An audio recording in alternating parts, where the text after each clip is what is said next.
Bonjour et bienvenue sur Histoire et Mystère. Aujourd'hui, je vais vous raconter une histoire bouleversante. Celle d'une mère, d'une enfant et d'un silence qu'on n'aurait jamais dû ignorer. Une histoire vraie, puissante et injuste. Le néon grésillait au plafond, projetant une lumière blafarde sur les murs ternes de la chambre 306.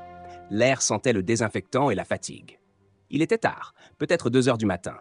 Mais dans cet hôpital, la notion du temps se dissolvait entre les couloirs vides et les soupirs des patients oubliés. Assise sur une chaise en plastique près du lit, Clara tenait la main glacée de sa fille, Léa, 7 ans. Son regard était perdu sur les lignes irrégulières du moniteur cardiaque. Trop lent, trop faible, trop silencieux. Léa dormait. Ou peut-être flottait-elle entre deux mondes, piégée quelque part où ni les cris ni l'amour d'une mère ne pouvaient l'atteindre. Sa peau, pâle comme un drap, se fondait presque avec l'oreiller. Son petit corps amaigri disparaissait sous la couverture rêche de l'hôpital. Elle n'avait plus de force pour parler, juste pour respirer. Clara ne savait plus quoi faire. Elle avait tout essayé, attendre, supplier, crier. Rien ne changeait, personne ne l'écoutait. 22h15, avant que tout ne bascule. « Madame, on fait ce qu'on peut, mais vous devez comprendre que nous avons d'autres patients. » Ça fait 3 heures qu'elle tremble de fièvre et personne ne vient l'examiner. Elle est sous traitement. Nous avons déjà ajusté la dose ce matin. C'est pas nécessaire de... Elle n'arrive plus à respirer. La blouse blanche devant elle soupira. Un regard las, une posture fermée. Ce regard qui disait « Encore une mère hystérique qui croit mieux savoir que nous. » Le médecin de garde passera après sa tournée. En attendant, vous devriez vous reposer, madame. Votre fille est stable, stable. Ce mot lui donna envie de hurler. Stable, alors que la peau de Léa était brûlante. Stable, alors que son souffle était un râle cassé. Stable, alors qu'elle s'éteignait doucement sous leurs yeux indifférents. Clara fixa l'infirmière, cherchant une once de compassion, une étincelle d'humanité. Il n'y avait rien, juste la routine, l'habitude. Il ne voyait plus les gens, juste des lits à remplir et des cases à cocher. Si c'était votre fille, vous diriez toujours qu'elle est stable ?» murmura-t-elle, tremblante. L'infirmière ne répondit pas. Elle tourna les talons et le claquement de ses chaussures sur le sol résonna comme une sentence. Clara resta seule. Maintenant, la chambre était silencieuse, trop silencieuse. Le moniteur, Clara se redressa d'un coup. Le bip régulier s'était ralenti, beaucoup trop ralenti. « Léa !» Son cœur battit à tout rompre. Elle appuya sur le bouton d'appel d'urgence. Rien. Elle appuya encore plus fort. Toujours rien. Un frisson glacé parcourut sa nuque. La porte de la chambre était entrebâillée. Clara se leva d'un bond et sortit dans le couloir désert. « Aidez-moi !» hurla-t-elle. Sa voix se perdit dans le vide. Il n'y avait personne. Personne pour répondre. Personne pour voir. Personne pour sauver Léa. Et dans le silence, au fond du couloir, une ombre bougea. Clara n'était plus seule. Le silence de l'hôpital était plus lourd que jamais. Clara se tenait au seuil de la chambre 306, le cœur battant à tout rompre. Léa était toujours là, allongée, minuscule sous les draps trop blancs, mais son souffle était à peine perceptible. L'alarme de détresse ne fonctionnait pas. L'hôpital entier semblait figé dans une torpeur indifférente. « Il faut qu'on m'aide. Il faut qu'on m'aide. » murmurait Clara en avançant dans le couloir désert. Ses jambes tremblaient. Son esprit était brisé entre fatigue et peur. Elle arriva au poste infirmier. La lumière blafarde du bureau éclairait une pile de dossiers laissés en désordre, une tasse de café à moitié vide, un écran d'ordinateur en veille, mais personne. « Il y a quelqu'un ?» Pas de réponse. Elle ouvrit les tiroirs, cherchant quelque chose, n'importe quoi, un numéro, une alarme, un médicament. Ses doigts tremblaient. Et puis, elle le vit. Un dossier posé en évidence, son nom. Celui de Léa. D'une main fébrile, elle le saisit et l'ouvrit. Les mots lui sautèrent au visage, d'abord flous, puis de plus en plus clairs, jusqu'à lui donner la nausée.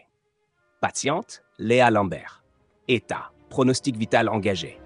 Recommandation, soins palliatifs, pas d'acharnement thérapeutique. Commentaire, mère insistante, tendance hystérique, à surveiller. Ses doigts crispèrent les feuilles. Soins palliatifs. Ils avaient décidé pour elle, pour Léa. Ils avaient signé sa condamnation sans même lui dire. Un hoquet de douleur lui échappa. Une rage froide envahit ses veines. Vous avez décidé qu'elle ne valait plus la peine d'être sauvée. Ses larmes brouillaient sa vision. Mais elle n'avait plus le temps de pleurer. Elle arracha la feuille, la froissa dans sa main tremblante et courut vers la chambre 306. Léa! Elle devait être avec Léa. Lorsqu'elle atteignit la chambre, son cœur s'arrêta net. L'écran du moniteur clignotait faiblement. Le bip sonore, si lent, trop lent, Léa était immobile. « Non, non, non, non, non, non, non !» Clara s'élança, attrapa le visage glacé de sa fille entre ses mains. « Reste avec moi, ma chérie. Regarde maman, ouvre les yeux. » Mais Léa ne réagissait plus. Les larmes coulaient sur son visage déformé par la peur. Elle lui caressa la joue, cherchant la moindre chaleur. Elle plaqua son oreille contre son torse, cherchant ce battement rassurant. Elle ne trouva que le vide. Non, non, sa gorge se serrant à en suffoquer. Elle la berça contre elle, incapable d'accepter. Elle avait crié, supplié, attendu. Mais personne n'était venu. Personne ne l'avait écoutée. Personne n'avait sauvé Léa. Et maintenant, c'était fini. Les heures passèrent sans qu'elle ne bouge. Le matin finit par poindre. Le soleil qui se levait était une insulte. Comment pouvait-il briller alors que Léa n'était plus là? Ce fut seulement lorsqu'une infirmière entra, l'air ennuyé, qu'ils remarquèrent enfin ce qui s'était passé. « Madame » lâcha-t-elle en fronçant les sourcils. Clara leva lentement les yeux vers elle. Son regard était éteint, vidé de tout ce qui l'avait maintenu debout jusque-là. L'infirmière blêmit en voyant la fillette dans ses bras. « Oh mon Dieu !» Mais Clara ne l'écoutait plus. Elle n'entendait plus rien. Le bruit du monde s'était arrêté en même temps que le cœur de sa fille. Et plus rien, plus jamais rien ne serait pareil. L'écho de l'absence. Une semaine, 7 jours de silence et de cris étouffés.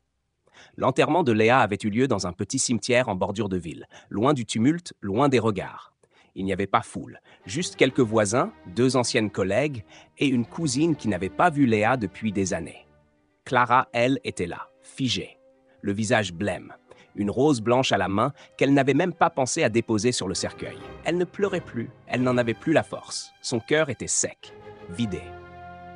Retour à l'hôpital, 3 jours plus tard. Clara entra de nouveau dans l'établissement.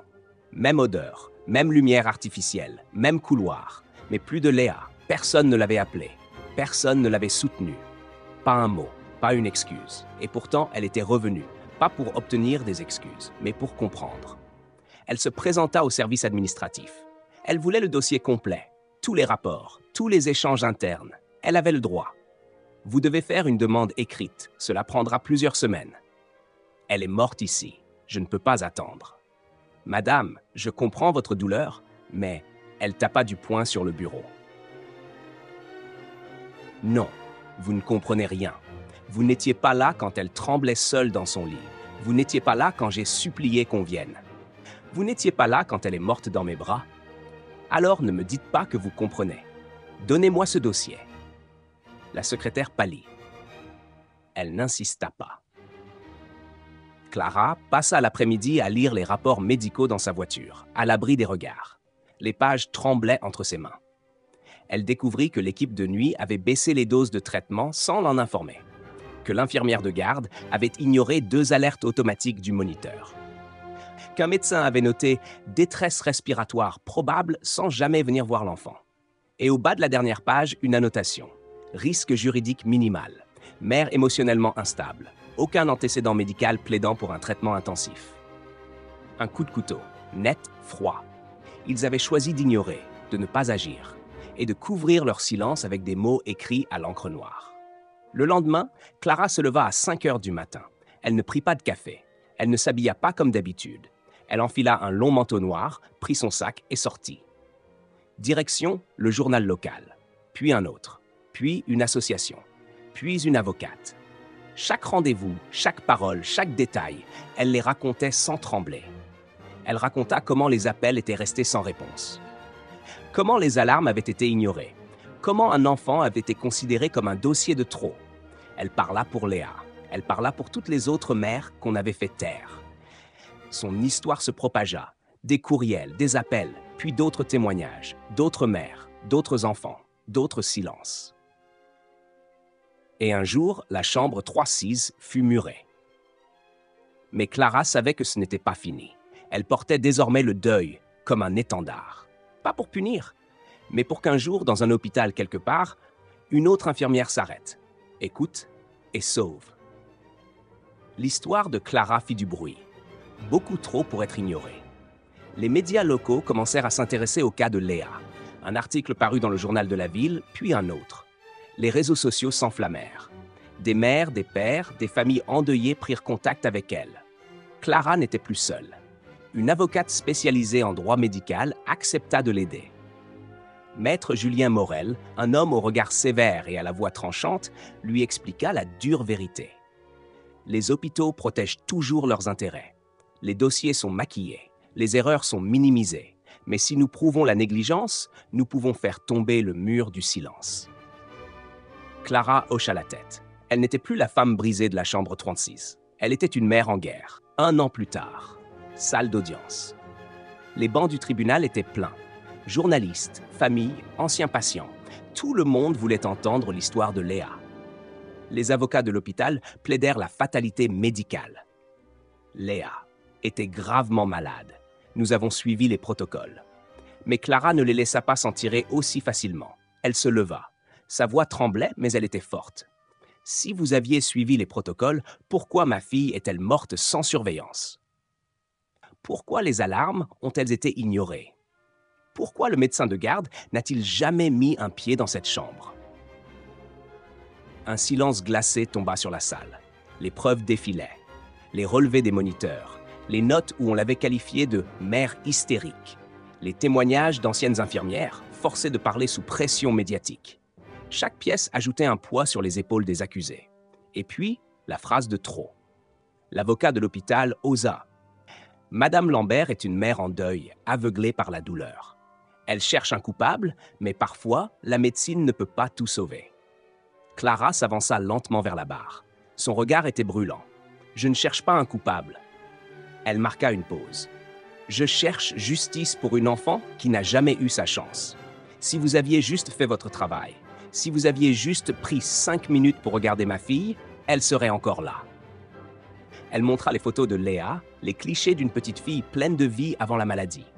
Elle méritait mieux qu'une case administrative à cocher. Et je ne me tairai plus jamais. Le tribunal délibéra pendant des heures. Quand le verdict tomba, l'hôpital fut reconnu coupable de négligence grave. Des sanctions disciplinaires tombèrent. Des médecins furent suspendus. L'infirmière qui avait refusé de répondre à l'appel d'urgence fut radiée. Mais pour Clara, ce n'était pas suffisant. Léa ne reviendrait jamais. Alors, elle transforma son deuil en combat. 2 ans plus tard, une plaque fut installée à l'entrée du nouvel hôpital pédiatrique de la ville, à la mémoire de Léa Lambert, pour que plus jamais un enfant ne soit abandonné dans l'ombre. Clara créa une fondation pour accompagner les familles oubliées du système hospitalier, pour leur donner une voix. Elle savait que le combat ne finirait jamais vraiment. Mais chaque fois qu'une mère l'appelait pour dire merci, chaque fois qu'un enfant recevait l'attention qu'il méritait, elle savait que Léa ne serait jamais vraiment partie. Son histoire vivait. Et dans chaque vie sauvée, un morceau de sa fille survivait aussi. L'histoire de Clara nous rappelle que derrière chaque lit d'hôpital, il y a une vie, un regard, une famille. Que chaque protocole oublié, chaque appel ignoré peut coûter ce qu'il y a de plus précieux. Et que même dans la douleur la plus profonde, une voix peut se lever. Pour protéger les autres. Pour que cela n'arrive plus jamais.